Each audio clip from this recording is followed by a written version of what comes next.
like Paul, the Paul of the second letter to the Thessalonians, the Paul anxious not to be mistaken for just such a freeloader.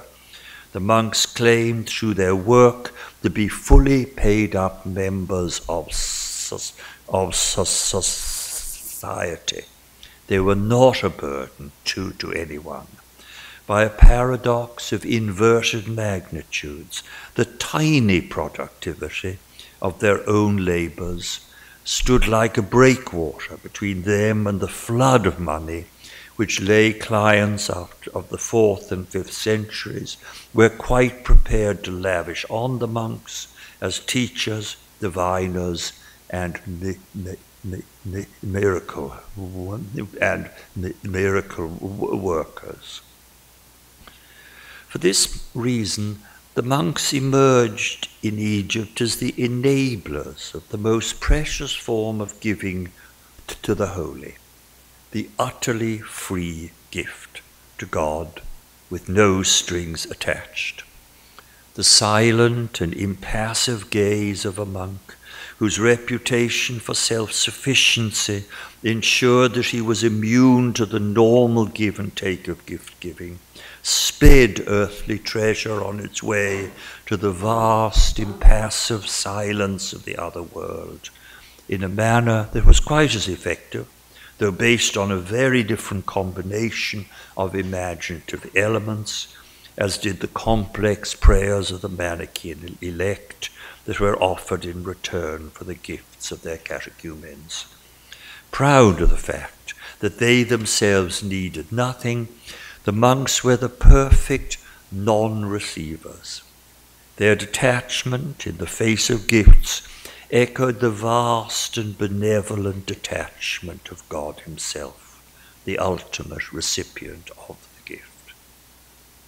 In his Lausiac history, Palladius caught the great Upper Pambo in action as one such model non-receiver.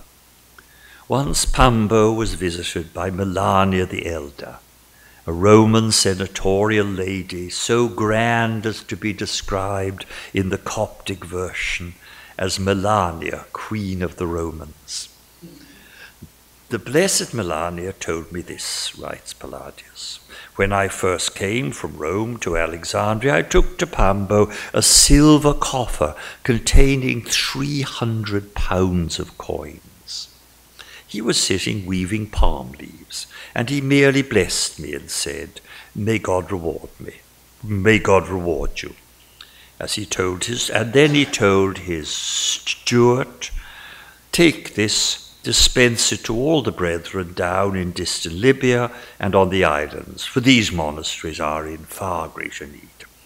Somewhat upset by Pambo's studied indifference, Melania continued, "So you may know, O Lord, how much it is.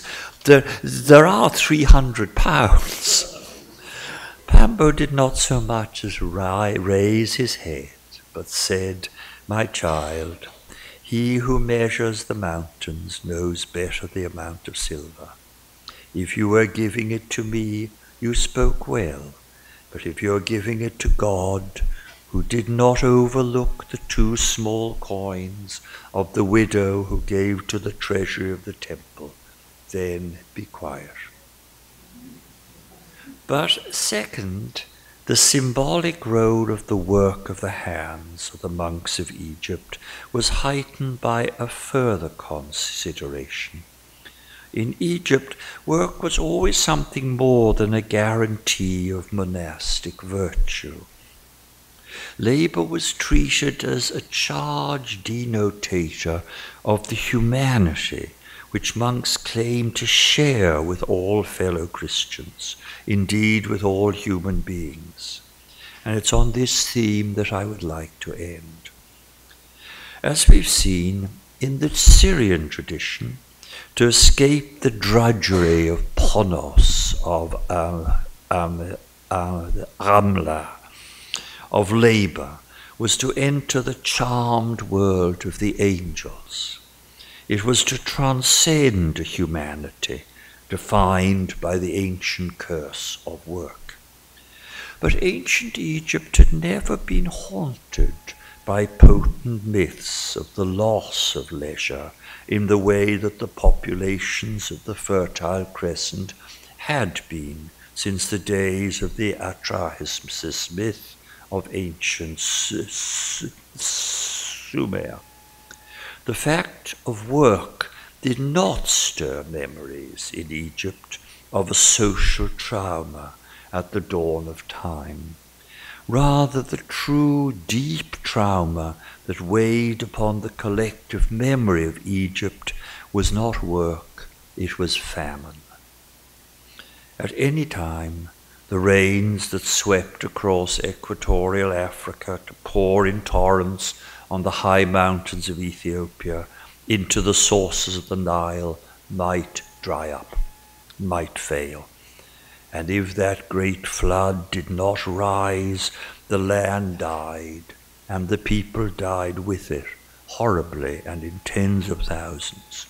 From the earliest times, Egyptians recorded these years of misery, of which the 7 lean years of the story of Joseph in Egypt in the book of Genesis were a distant and cosmeticized echo.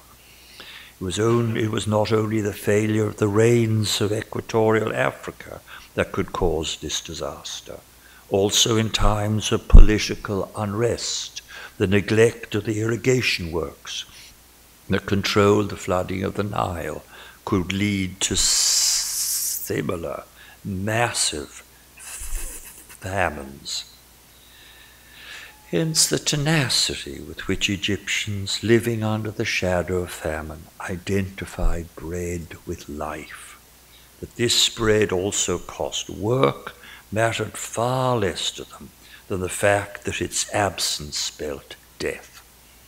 The great local lords of earlier times had boasted in their inscriptions that they had fed their city with bread from their own warehouses. Later, the pharaohs came to be regarded as the nourishers of Egypt as a whole, but whoever provided the bread, bread was life, and those without access to bread were thought to tremble on the edge of annihilation. Thus, the absence of bread, not the presence of toil, was the most sure mark of poverty. Only in a topsy-turvy world, according to the prophecy of Neferti from the 2nd millennium BC, would beggars amass riches and the poor eat their fill of bread. Such patterns of the social imagination had lasted well into late antiquity.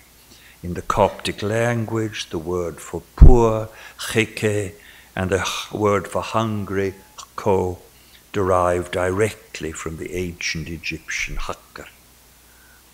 Foreign visitors to the monasteries of Egypt very quickly picked up these basic building blocks of a social imagination of a land that accepted labor but that always yearned fiercely for bread. The Historia Monachorum in Aegypto, the travelogue of the monks in Egypt, was written around 400 AD for a community in Jerusalem,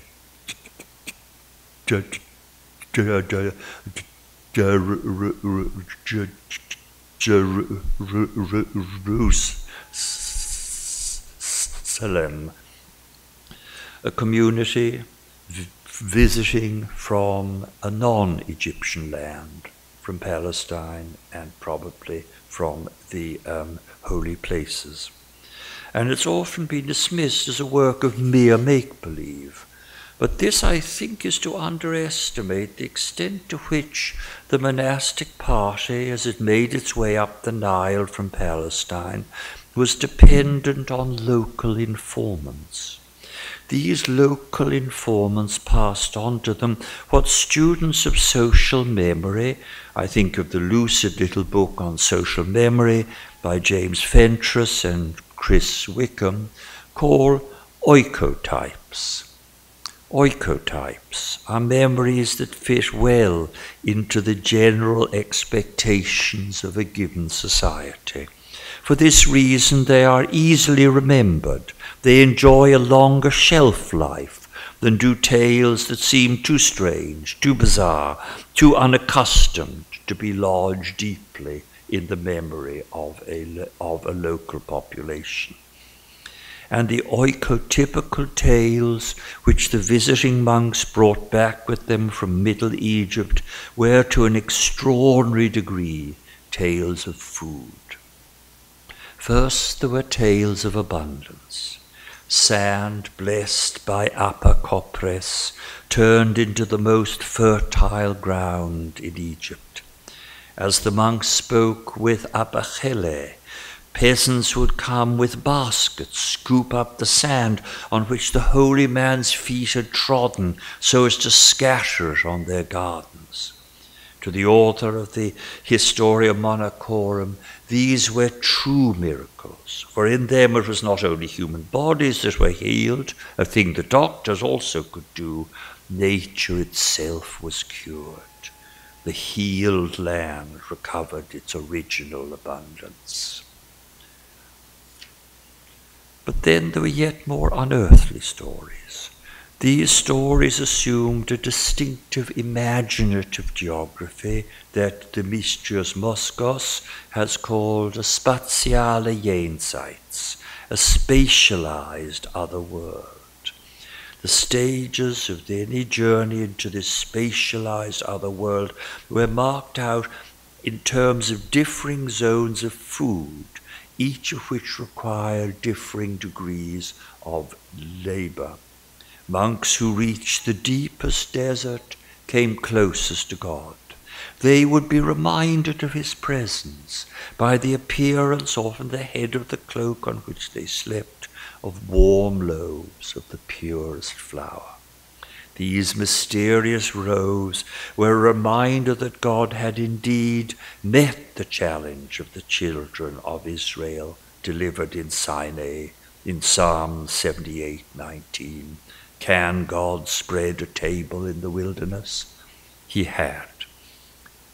Furthermore, somewhere beyond the dead sands of the desert, there lay the Garden of Paradise. A hardy monk, Pachomius, had once made the journey to that place of magical abundance. He had brought back with him a giant fig, so sweet that the very smell of it would heal the sick. On another occasion, a group of monks in the deep desert were visited at the end of their fast by a young man who bore honeycombs, a jar of milk, enormous dates, along with fresh bread, as if from some distant land.